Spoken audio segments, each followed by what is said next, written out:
dis-moi est-ce que tu m'aimeras. Dis-moi, dis-moi, dis-moi est-ce que tu m'aimeras. Dis-moi, dis-moi, dis-moi est-ce que tu m'aimeras. Dis-moi, dis-moi, dis-moi est-ce que tu m'aimeras. Lorsque Kent nous demande si on l'aimera, la réponse est sans équivoque, c'est oui. Le public présent a pu découvrir son aisance, sa chaleur, son énergie et sa façon si particulière de se mouvoir, des hanchements rock et sensuels qui n'appartient qu'à lui. Quand il n'est pas sous les feux de la rampe, Kent s'illustre dans d'autres domaines comme le dessin, l'écriture et même le cinéma. Rencontre avec cet artiste aux 1000 talents. Je suis principalement chanteur. À une époque, j'avais la casquette de dessinateur de bande dessinée et chanteur en même temps. Je ne fais plus de bande dessinée depuis pas mal d'années maintenant. Acteur, je l'ai été parce qu'on m'a demandé de le faire. J'aimerais bien qu'on me redemande d'ailleurs parce que ça m'a beaucoup plu.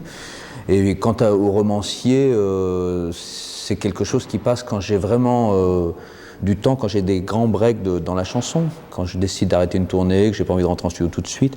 Donc je suis avant tout un chanteur avec des moteurs auxiliaires.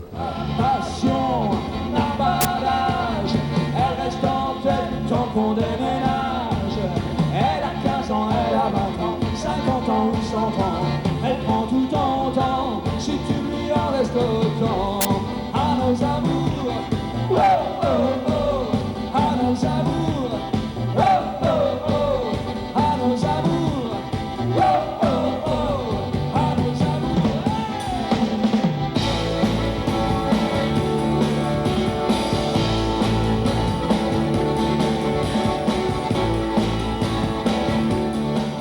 Votre nouvel album est sorti en septembre 2000, il s'intitule Cyclone.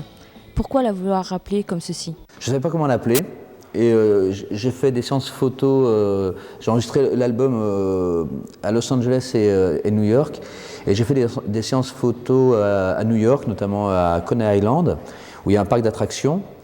Et on a fait donc cette photo qui est sur la pochette devant un grand 8 désaffecté qui s'appelle Cyclone. Et quand j'ai vu la photo avec le nom Cyclone marqué derrière moi, j'ai fait ben voilà, c'est parfait.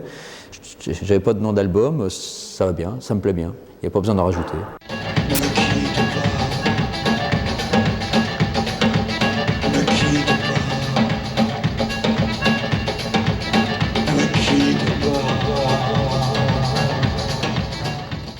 Mais pourquoi être allé aux États-Unis ? Pourquoi pas en France ? Parce qu'en France, j'ai enregistré la plupart de mes disques.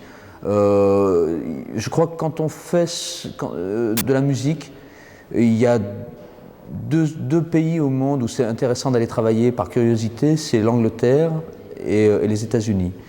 Je suis allé en Angleterre à l'époque de Star Shooter, il me manquait d'aller aux États-Unis. Voilà. J'avais mixé l'album précédent là-bas, à Los Angeles, dans un petit studio qui m'avait beaucoup plu, un petit studio où avait été fait beaucoup de disques que j'aime, des disques de Los Lobos, Suzanne Vega, Latin Playboys, des gens comme ça. Et j'avais envie de me frotter à cette ambiance.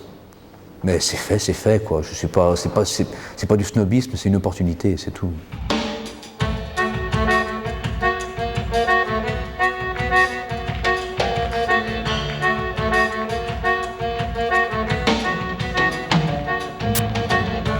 Un jour ou l'autre s'amène sans qu'on le voit venir. Le licenciement suprême, l'abandon des désirs. Adieu les îles à perpètes, les princes et les déesses, les podiums, la foule offerte. Bonjour tristesse, fini la vie en flèche, le goût pour la voltige. On a perdu la pêche, réalisme oblige. C'est fini pour Syracuse, Salvador nous en veut. On se tricote des excuses au coin du feu. Même Manhattan se porte à merveille. Manhattan couche avec le ciel. Jamais d'hôtel. C'est votre 13e album, je crois. Peut-on dire qu'il résume l'ensemble de votre carrière ? Il résume peut-être, C'est un genre oui, effectivement, c'est peut-être un genre de bilan. En tout cas, je ne m'en suis pas rendu compte quand je l'ai fait, je me rends compte un an après qu'il est, il est à un endroit, un tournant de ma vie. Ça, c'est clair. Mais j'ai appelé mon album Cyclone, je ne savais pas que c'était prémonitoire, en fait.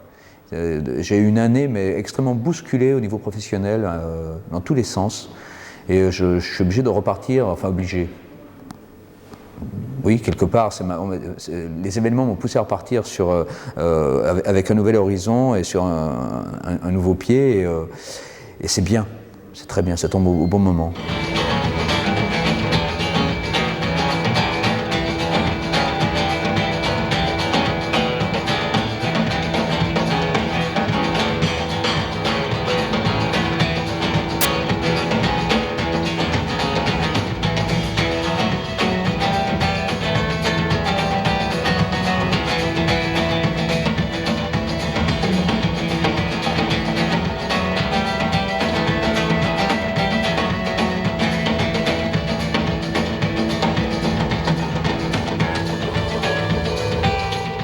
Et y a-t-il des rêves que vous n'avez pas encore concrétisés? Danseuse étoile. Jockey. Oui, non, je sais pas. Bien sûr, certainement, mais bon, c'est pas obligatoirement des rêves artistiques. Ce serait simplement de voyager sans me poser de questions pendant des mois, des années, sans savoir où je vais. Ça, c'est quelque chose que j'ai en tête depuis tout môme, côté routard, que j'ai laissé de côté pour faire cette carrière. Donc, j'aimerais avoir un temps dans ma vie, un jour, un temps accordé où je puisse faire ça. Peut-être que ce voyage ne durera que 3 semaines, j'en sais rien, je pourrais peut-être pas... Une fois dans ma vie, je suis parti comme ça, quand le groupe Star Shooter s'est séparé, je suis parti en Afrique en me disant, je ne savais pas si j'allais rentrer ou pas, quoi. J'étais jamais allé en Afrique noire et je suis parti là-bas et j'ai dit bon bah voilà, si je trouve à refaire ma vie là-bas, j'y reste. Puis je suis rentré 1 mois et demi après. Paraît que les hommes naissent libres et égaux en droit. Ça dépend de tes rêves, ça dépend de tes choix. Dans la cour des immeubles avec vue sur la terre, les rêves ont un arrière-parfum de hamburger.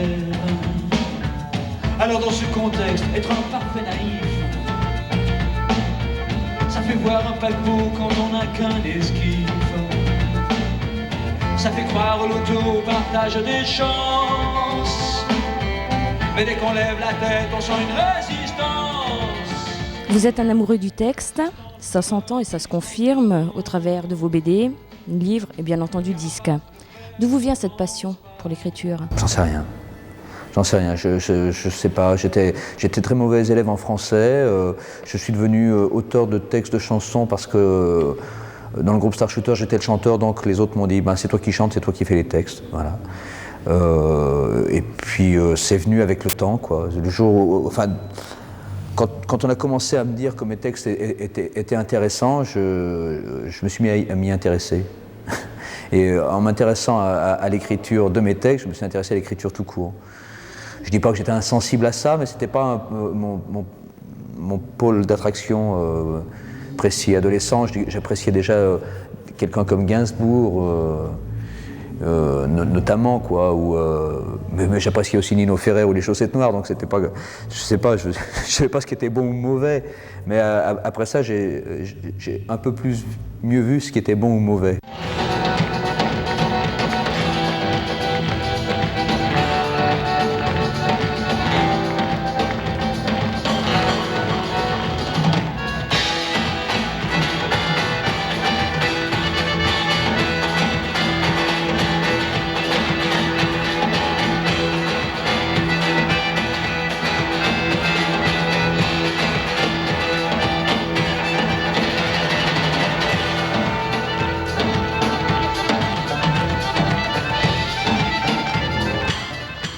Il y a une fracture sociale dans la variété française aussi, quoi.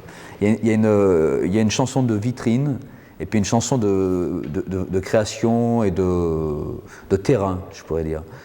La variété de vitrine m'emmerde. On est retombé dans le bas de gamme années 70. Au niveau des textes, au niveau musique, ça crée pas, quoi. Il y a des fausses joies parfois, des bonnes idées qui ont pas assez de culot. Et dans l'autre côté, du côté du terrain, il y a vraiment beaucoup de choses qui se font, vraiment beaucoup de choses, mais c'est un véritable ghetto. C'est étonnant, je crois que je ne connais pas d'équivalent dans d'autres pays qu'un moyen d'expression comme la chanson française qui est très populaire soit traitée comme elle est traitée par son pays d'origine. C'est étonnant. Aux États-Unis, la country est respectée ou pas. C'est pas qu'elle est respectée. Elle est elle est là. C'est-à-dire qu'un chanteur d'un groupe Destroy ou Indus gothique ou quoi que ce soit, il connaît la country et il ne s'en trouble pas, quoi. Il n'essaie pas de rejeter ça. Ça dérange rien à sa création. En France, c'est tabou. Chanson française, c'est ringard, point final, quoi. Ça s'est bien dépoussiéré ces 10 dernières années, mais c'est pas encore ça, quoi. La vraie chanson de création, il n'y a qu'un média qui s'intéresse à elle, c'est le magazine Chorus. Il n'y a pas d'émission de radio, enfin, hormis deux émissions sur France Inter, il n'y a pas de télé, il n'y a pas de chaîne, il n'y a pas d'émission de télé surtout, quoi.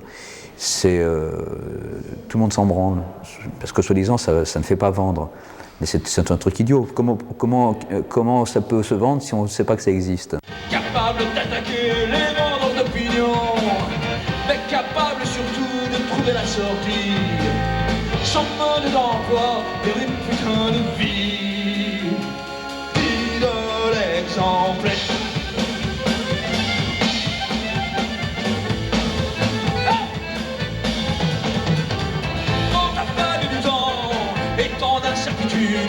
Pour arriver jusqu'au lac debout et entier, trier des amitiés, résilier des amours, garder toutes mes dents et m'estimer content. Ah, dans ma petite tête, y'a comme une fleur, et son parfum est hallucinogène. Vous êtes un chanteur assez discret. En revanche, sur scène, c'est la métamorphose. Que vous procure la scène? Cette métamorphose, justement. Non, ça me procure énormément de plaisir parce que c'est une partie de ping-pong de plaisir. Si je vois que les gens sont heureux, plus ils sont heureux, plus je suis heureux et mieux c'est. Ça me procure, je sais pas, c'est un bain de jouvence, quoi. C'est une perpétuelle.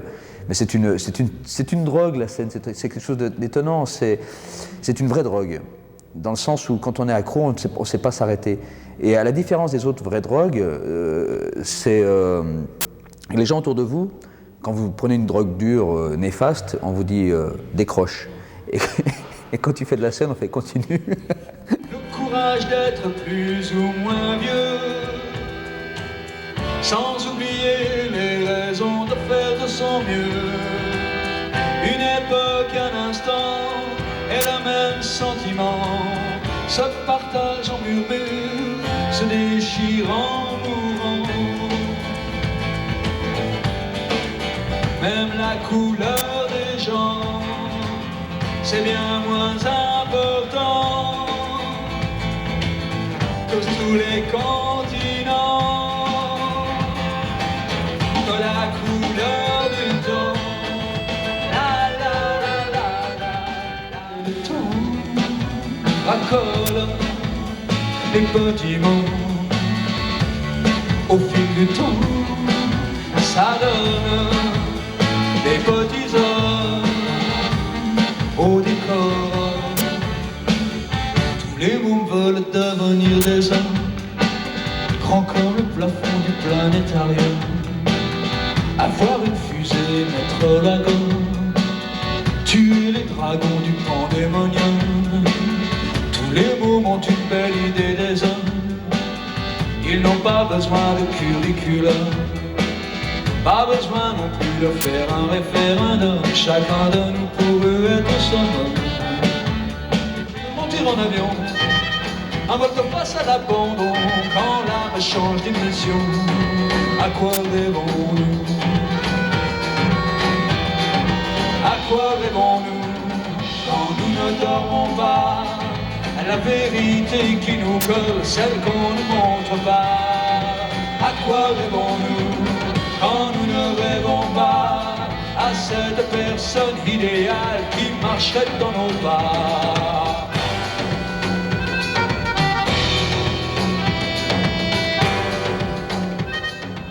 Je suis heureux d'avoir marqué une génération d'adolescents et voire plus avec un groupe, ça me fait plaisir.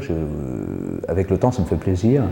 Maintenant, pour moi, dans ma vie, Star Shooter, c'est aussi important ou pas plus important que mes années de maternelle ou mes années au lycée. Tu vois, c'est les mêmes bons et mauvais souvenirs. Je n'idéalise pas cette époque. Je ne suis pas un ancien combattant d'un certain rock. C'est juste un moment de ma vie passionnant.